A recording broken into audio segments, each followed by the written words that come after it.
Hello student, welcome to वास classes. जैसा कि आप जानते हैं हम इस चैनल पर सिविल सर्विसेज की प्रिपरेशन संबंधित मुद्दों पर चर्चा करते हैं। हमारी सीरीज चल रही है पॉलिटी की। आर्टिकल 1 से हम लोगों ने स्टार्ट किया। हर एक वीडियो में एक एक आर्टिकल पर हम लोग डिस्कशन करते हैं। आज हमारा आर्टिकल है 9, अनुच्छेद 9, जिस पर हम चर्चा करने जा रहे हैं। हम लोग 5, 6, 7, 8 जो भी नागरिकता से संबंधित है उस पर चर्चा कर चुके हैं। अब अनुच्छेद 9 की बात करते हैं, जिसमें नागरिकता की समाप्ति की बात कही है। क्या कहता है अनुच्छेद 9?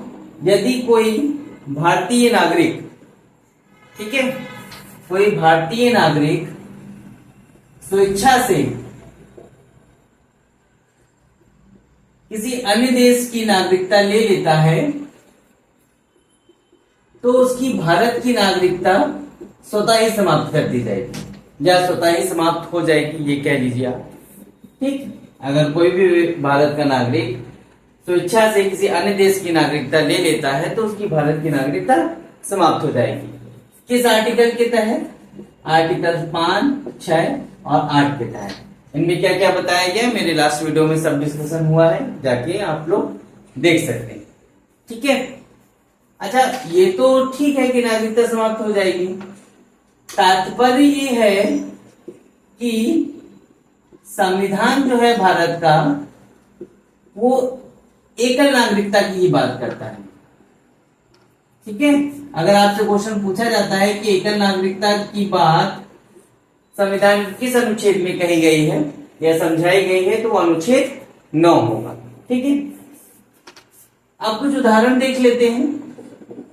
जैसे कि अक्षय कुमार का अगर हम उदाहरण ले लें, फिल्म स्टार, तो अक्षय कुमार 1990 के दशक में जब उनकी फिल्में अच्छा प्रदर्शन नहीं कर रही थी तो उन्होंने विचार किया था कि कनाडा में जाकर वो कोई काम करने लगेंगे। इसी कारण से उन्होंने वहां की नागरिकता ले ली थी।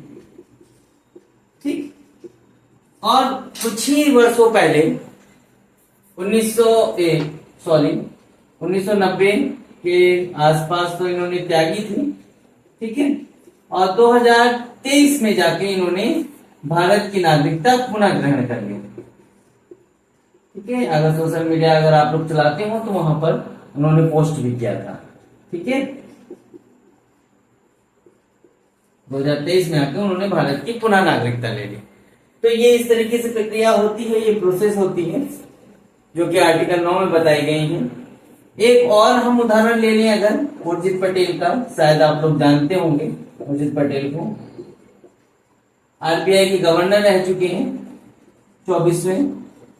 ठीक है, अगर आप इनके बारे में और जानते हो तो इनका जन्म 1963 में केन्या में हुआ था। ठीक है, और इनके पास वहीं की ही नागरिकता थी, मगर सन 2013 में इनके अच्छे प्रदर्शन की वजह से काम की, क्योंकि एक ये आईएमएफ के सदस्य रहे एक व्यक्तिगत तौर पर, और 2013 में इनके काम की सराहना करते हुए भारत ने इनको अपने देश की नागरिकता दे दी 2013 में।